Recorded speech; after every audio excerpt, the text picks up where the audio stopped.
saying? So are the Democrats holding the black vote hostage? Corey, I'll let you go first. Shit, are they? I mean, what you think? Me and Lauren were talking about this. Me and Lauren was talking about this, and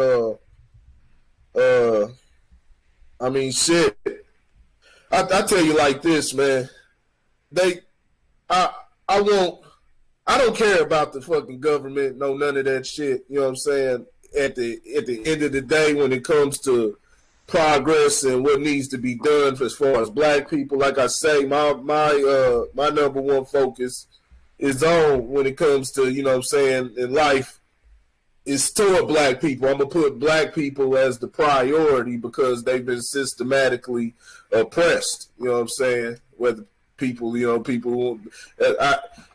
say those words and people like to say it like a joke now. You know what I'm saying? Like, oh, you're oppressed and shit like that. But it's the truth. It's the truth, and there's plenty of facts and truth to back it up. Plenty of everything to back it up.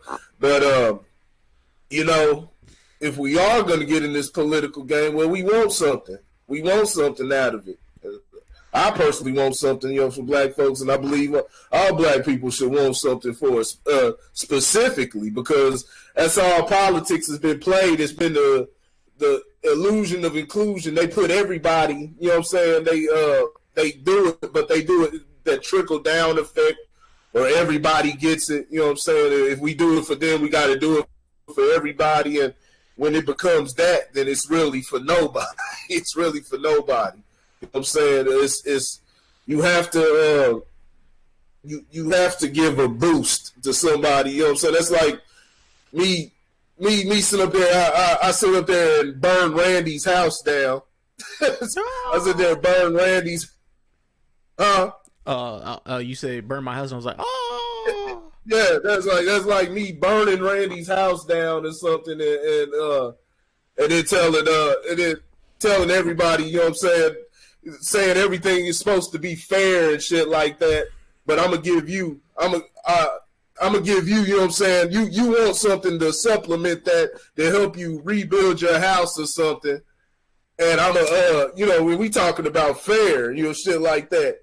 And I give it to everybody. You know what I'm saying? Well, if I give it to you, Randy, I got to give it to the next person, the person next door to you and shit like that. Mm-hmm. It's like, but you didn't burn their house down. So it's crazy. Man, I tell you right now, man, from my side, man, Trump about to be in office, man, another 4 years. There's too many damn candidates right now anyways. And then, if they gonna start trying to bring the black vote and shit like that, they got to get serious. And the only one I'm seeing is serious about it is Marianne Williamson. She's actually talking to the leaders, and you know what I'm saying, and talking and trying to. She doesn't have all the answers, but she's trying to find all the answers. There needs to be something repaired. They need to handle that, you know what I'm saying, before they even go anywhere else, or if they even gonna start talking about black and saying that and having that in their campaign, they need to have something for black people. You know what I'm saying? But they're just sitting up there trying to, coddle them and say little nice things and talk about prison reform like every nigga's a damn criminal or something. Criminal. You know what I'm saying? You got Bernie Sanders. I mean, shit. You see how he gets every time they even ask him about reparations and things like that. He literally, he borderline gets disrespectful. He told us like they just spit in his cereal or something. But his so-called people, his religious group, they're not a race, but his religious group is receiving reparations. They get billions of dollars funneled to them every single year. And so he's against black people getting that. And yeah, they keep trying to go back to, they trying to, no, the way they're trying to, well, let's get to the question. The way they're trying to hold us hostage is, hey, screw the reparations, screw the talking, what y'all want to repair this and that. Do you want Trump in another 4 years? Let's pinpoint that. Yeah. Because we're talking about how they're holding them hostage. It's screw what y'all looking for. Get this person in so you don't have that guy in. And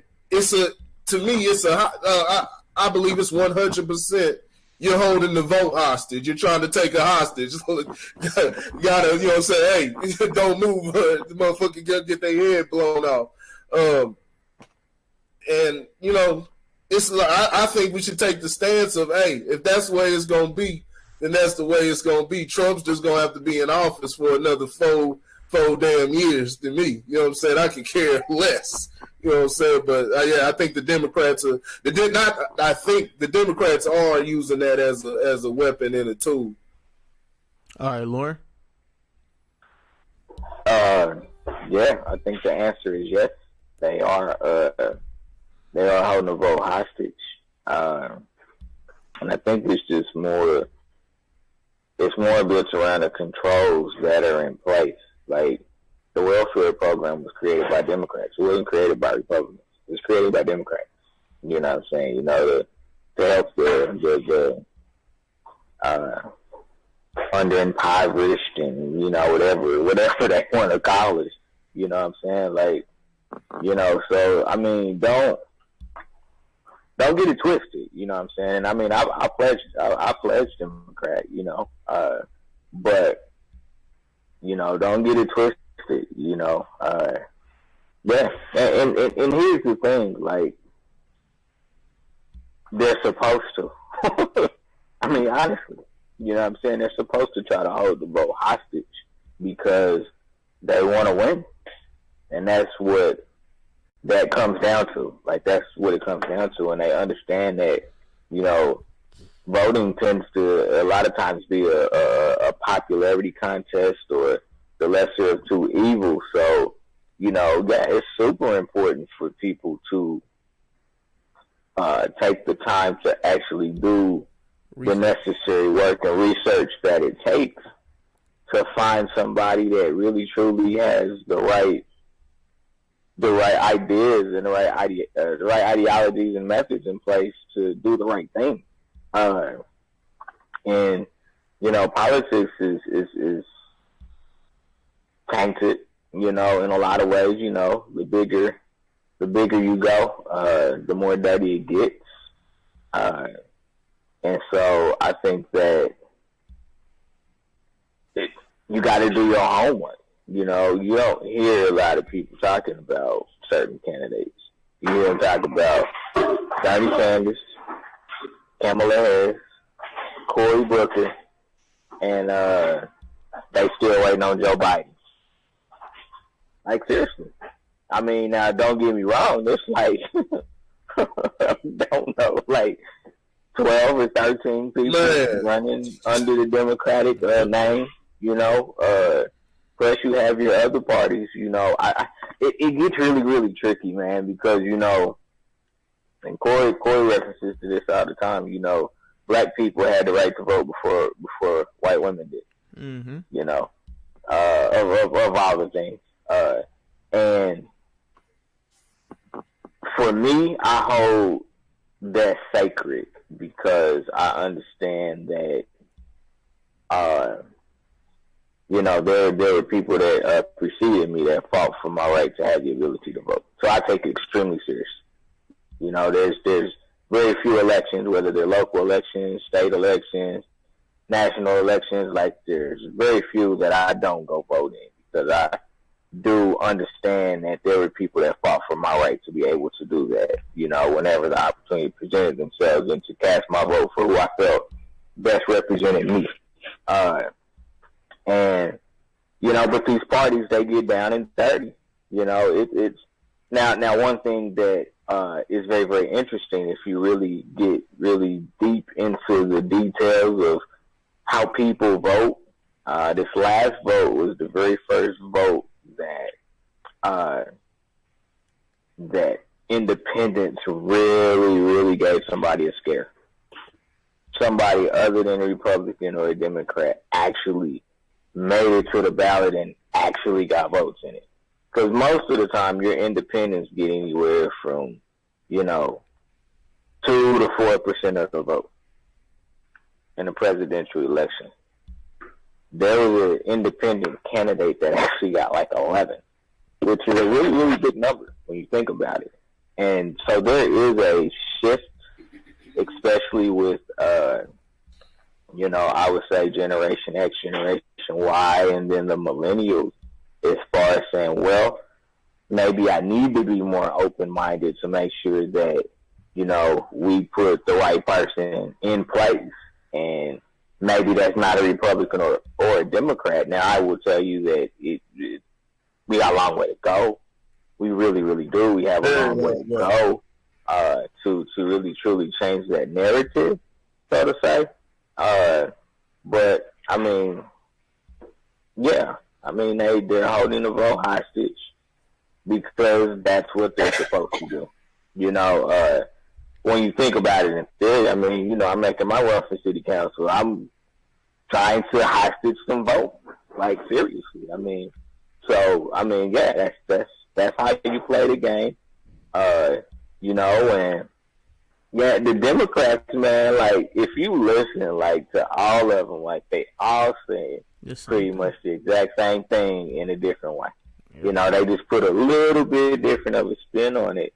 And this is something that I would say it started with the son Bush, and then Obama really kind of took it to another level. But it's the president seeming like a normal guy like me and you. You know what I'm saying? And being extremely relatable. That's why you get the Kamala Harris is talking about, oh yeah, you know, I smoke weed a little bit. That's because I mean, who would say that? Like, seriously, like, you know, that's that. Let me make them see that I'm a normal person. You know, and that will invite people and attract people to want to listen to me more. You know, and so.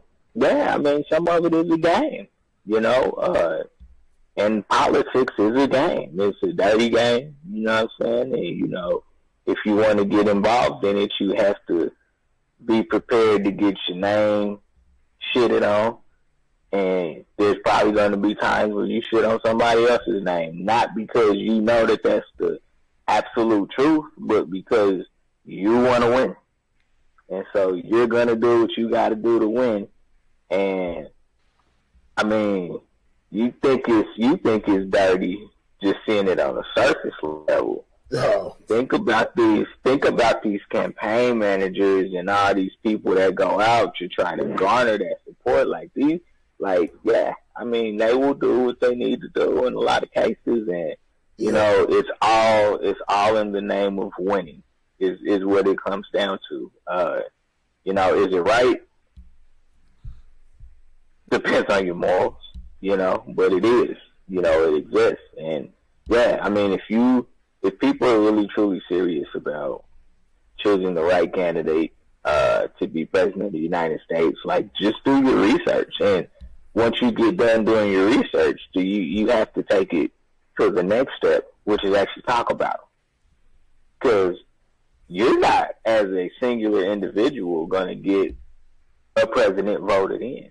You have to play your part in showing support, financial support, you know, talking in your inner circles about it, and, you know, trying to convince people, hey, this is really the person that you need to look at. And it's super scary. It is super scary for the Democrats because there are so many with ideas that are really I'm just going to use an easy term, which is cheesy. Like, there's not going to be any free colleges. Maybe they'll offer more free benefits. You know what I'm saying? Don't tell that dude Andrew Yang that he said he gonna give us free everything, man. Free everything with $1,000 a month, even if you ain't doing. Even if you sitting on the couch whacking your meat off every day, you get let's talk about that for a minute, because that's a very, very interesting thing that he said. I know we've kind of jumped off the topic, but I answered the question because I said yes. No, actually, but yeah. So he. Actually, I was about to get into something like this, but yeah, continue.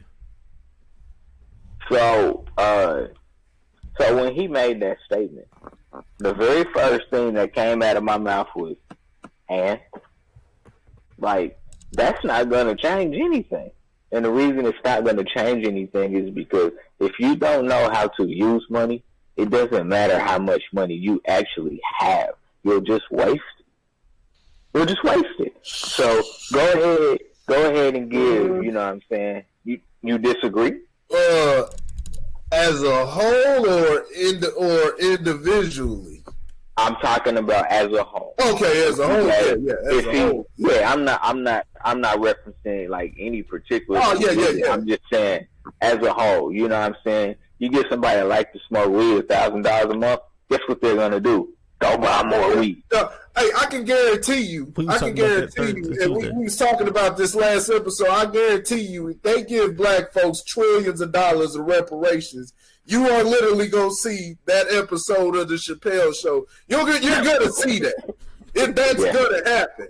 I'm not worried about it because I'm like, people are gonna do. They can't tell a person what to do with their money. Things like that. They can't tell a person now. Land would be better, but still, give some money too. Shit, because there still are going to be people, and we're talking about like we talked about those honest people that work hard every day and really try to play things by the book. You know what I'm saying, and try to do things the right way, and they're really trying to, really do something with themselves and do something with just not themselves, but build something for the people around them and beyond.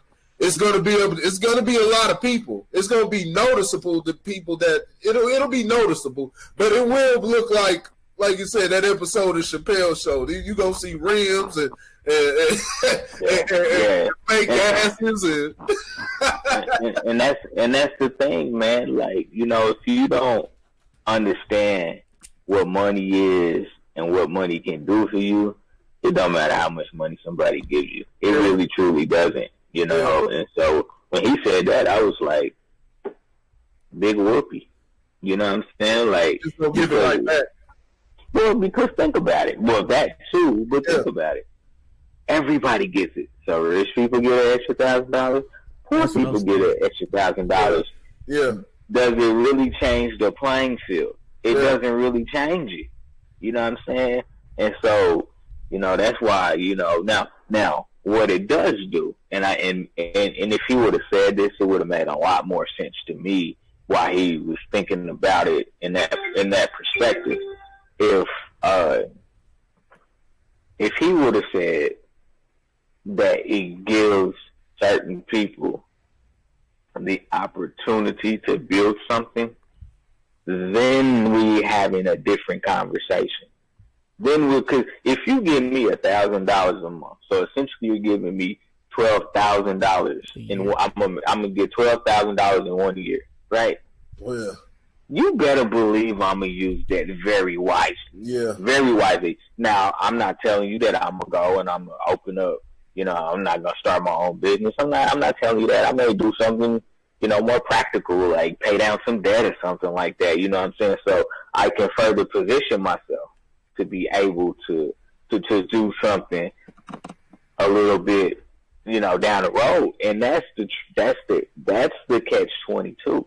You get somebody that wants to live life fast, a type of money like that, and they just gonna go and fuck it up trying to, open up a rim shop or, a little snack shop or something like that, a little what you call them things, the buses, the food trucks or whatever, some stuff like that. You know what I'm saying? That they're looking for a quick return on investment. Give me that shit. I'm gonna pay down some bills right quick and fix my credit so I can walk in a bank and be like, okay, here's my 750 score. Yeah. I need a line of credit for $100,000 right now. Yeah. And that's how you have to educate people on how money works, how to properly utilize money, to be patient with your money. Like, you got to be patient with your money sometimes, especially when, you weren't birthed in the money. You know what I'm saying? Like, you got to be patient with your money. Let that shit mature a little bit, and then strike. You know what I'm saying? And then strike. And that patience is tough. It has challenges to being patient and waiting and waiting and waiting. But he's not gonna do that because ain't nobody gonna sign off on that anyway. Right. Ain't nobody gonna sign off like his own administration wouldn't sign off on something like that. That's I mean, I'm not saying it's not possible, but I mean it's like how would they make it say we in debt? We in debt already, and you talking about giving. They said people up to 18. So I don't know the exact number of people who are 18 and over in America, but there's roughly 325 million to 350 million people in America right now. So let's just say about 200 million people. 200 million times 12,000 a year. That's a lot of money, dog. I ain't even did the math on it, but that's money that I mean, from the way America talks, they ain't got that. They ain't got that type of money.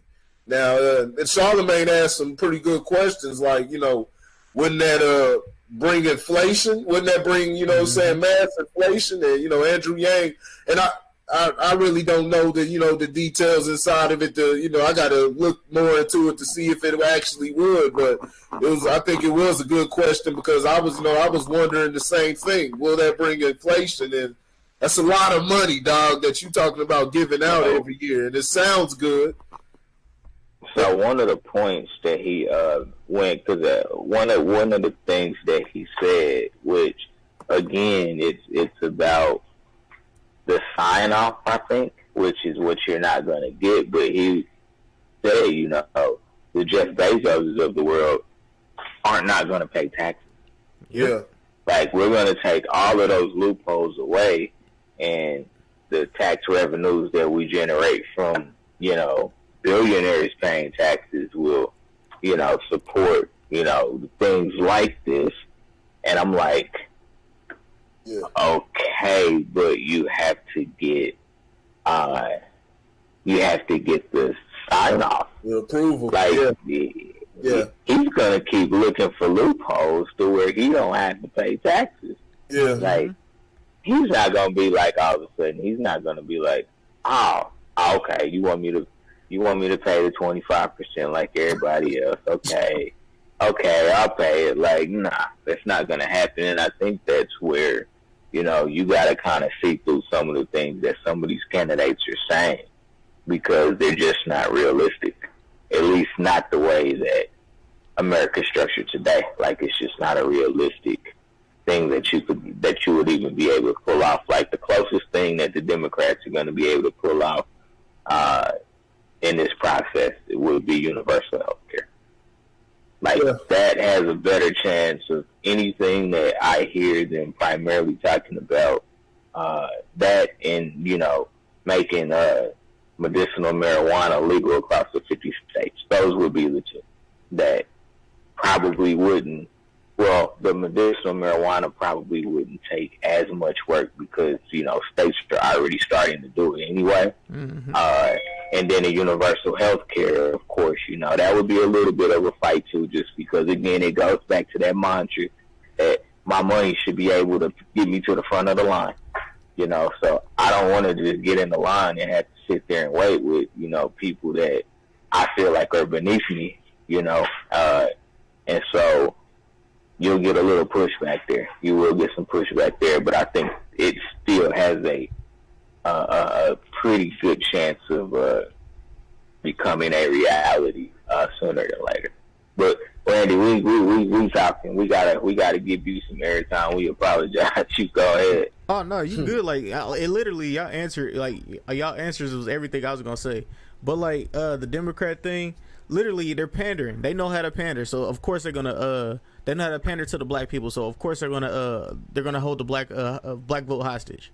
You know what I'm saying? So, but the questions I actually have for you guys is, do you guys believe that there needs to be more than just the Democrats and the Republicans? Do you guys believe that there needs to be different branches?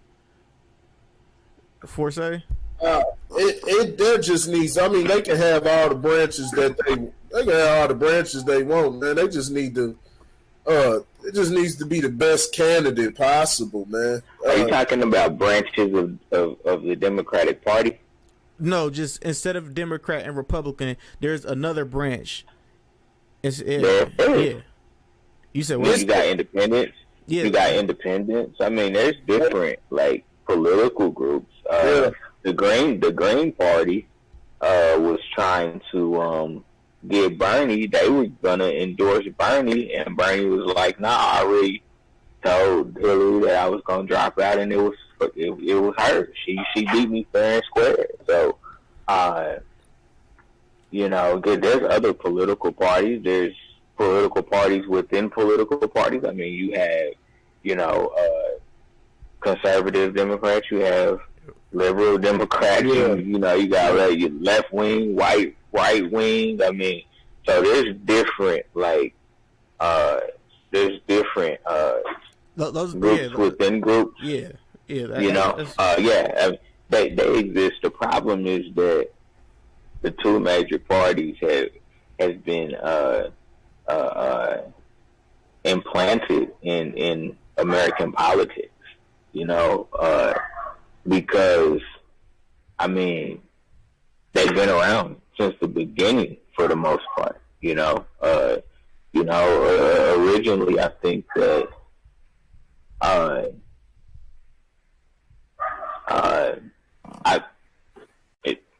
this is how Americans think, man. It's ingrained in us. It's Republican, Democrat. If you want to, be on the other side and be independent or whatever the case may be. But it's going to be hard. I'm not going to say impossible because I don't really believe that things are impossible, but it would be really, really challenging to really break up the Republican Democratic Party as the two-party head, when it comes to politics. It's going to be really challenging. Yeah. Okay. So you said it. Damn near impossible. Damn near impossible because it's the business. Yeah, literally. They make the money. It's damn near impossible to do it. They need the ideal thing would be have is multiple. I mean, you can't have 100 different candidates, but have it to where it can break down to where what I'm saying. We have at the end we have 10 or let's say 10, about 10 candidates. You know what I'm saying? 10 candidates that people can choose from that can go head on and race for the presidency. So then when everybody's locked in, because a lot of people aren't even locked in when it comes to the choosing who's actually coming out of that party and different things and who's going to represent the party. A lot of people, aren't locked in. They don't get locked in until they start seeing everything on TV and it's right in front of their face and, they hearing about it. So, okay, let me go vote. You know what I'm saying? Let me go, do my vote. They only got two people to really pick from. And so they looking like, they pick one or the other, or they just say, nah. That's not necessarily true. It just begs the question that if you don't choose Republican or Democrat, is it a wasted vote? Does that make sense? Like, so let's say that you truly support the independent that's on the ballot. Like, you feel like that's the absolute person to be the president, of the United States. So the question that therein lies is that a wasted vote? Because they're not going to win. Yeah. So, and that's where I think it's not a waste of vote. That's where. You know what? That's where it gets really tricky. You know what? I'm wrong too, because there are multiple. How many different picks are there? There are multiple. But now that I'm talking, how many different picks are there? I mean, last year you had, I think, 4 people on the ballot, I believe. Yeah. You had an independent, and there was another one. So I think there were 4 people on the ballot last year. And, of course, you can always do it right in. Okay.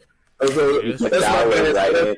Oh, yeah. See, the right-in shit. You vote Kanye West or somebody. Yeah. So, that's my bad. That's a wasted vote. Yeah.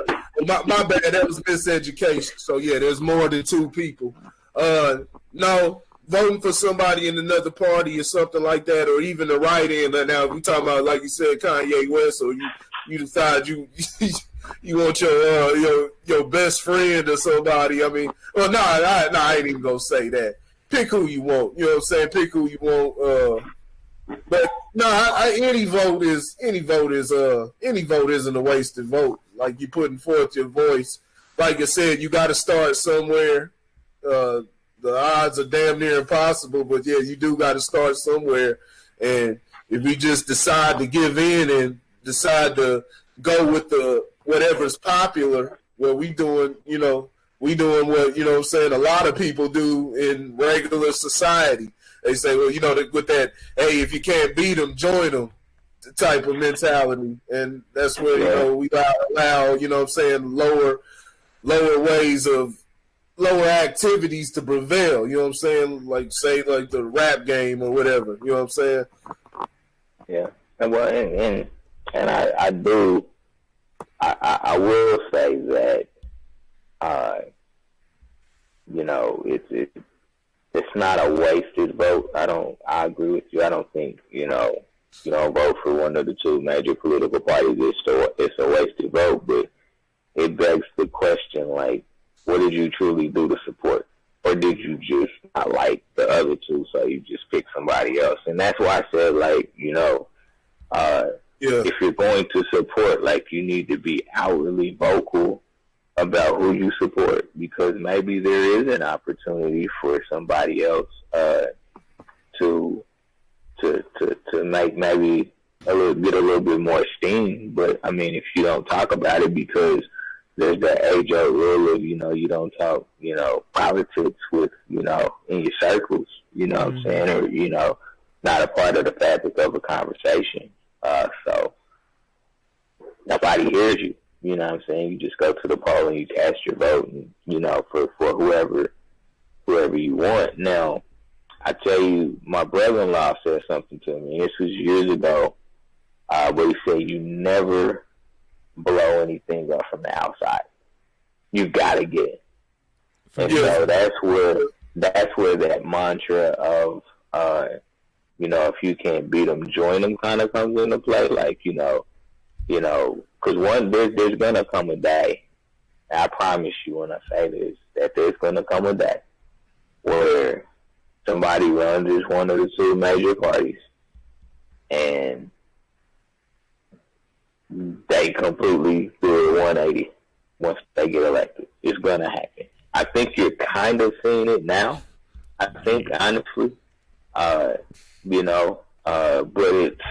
it's got to be the right way. It's got to be the right individual. Catch a bullet in this. Don't catch a bullet. yeah. You're gonna have to have extra secret service. Man, you're gonna have to wear the helmet, everything. Every time you come out to talk, like, man, why this fool got a damn armor, a damn knight's helmet on his head every time he do a speech? Yeah. Like, you gonna have to come there.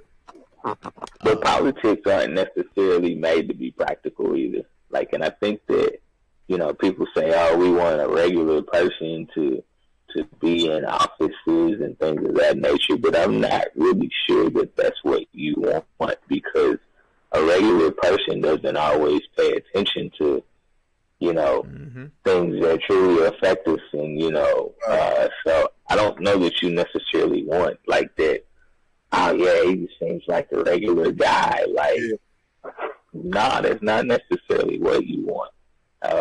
You want somebody that's, educated, of course. You want somebody that understands, their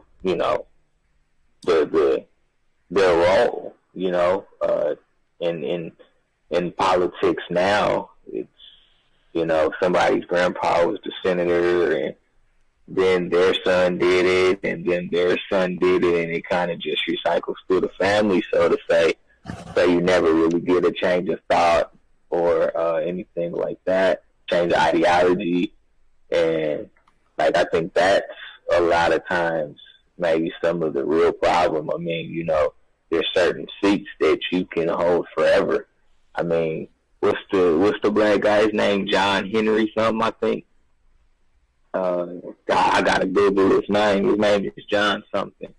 And he's been a senator for like 20 years. You know, if you've been doing the same thing for 20 years, you're gonna get stale after a while. Yeah. And you're not gonna really make any impact. And you see that in politics all the time, where you see people that have held the same seats for decades. Like, it's not just 5 years, it's decades. And so that's why nothing changes, because they thought the same way, and they're just comfortable being in the position that they're in, with the benefits that they have. And so, you know, as somebody trying to get in, do you want to change that? As somebody that wants to stay in, are you comfortable saying, you know, I've had my time, it's time for somebody else to give this a shot, and, you know, have an opportunity to create their impact in the world, you know? And that's, again, where ain't nobody going to just hand it over to you. Nobody's going to hand you the baton unless it's your father, or, you know what I'm saying, an uncle or something like that. Like, you got to go out there and take it, you know, and you have to do, I won't say by any means necessary, but, you know, pretty darn close. Damn, you know what I'm saying? Yeah. Pretty darn close. You know, incumbents always have a leg up on the competition, because if it ain't broke, don't fix it. It's that mentality. You know, if it ain't broke, don't try to fix it. And, you know, so, but, I mean, if you want it bad enough, like, you'll do what you got to do. You know what I'm saying? You know, you'll go out there, you ingratiate yourself to the public. You know, you'll show that you actually give a damn. And, you know, you have to just change. You have to give people a reason to think that, you know, even if the person in position is good, like, I think this person could do better. Like, that's kind of what you have to do, you know, when you stepping into this thing, is, you know, there's no need to have a bashing session, because that just makes you look bad. What you have to present yourself as is somebody that respects your opponent, but just really feels you can do a better job. Like, people will take heed to a statement like that and be like, oh, well, okay. You know, if you can make my life better, then, you know, maybe I do need to give you a shot. But you gotta work the angle. You really, really do. Okay, so do you think that we need to change some of these laws? That's the question I proposed to you. Do you guys think that we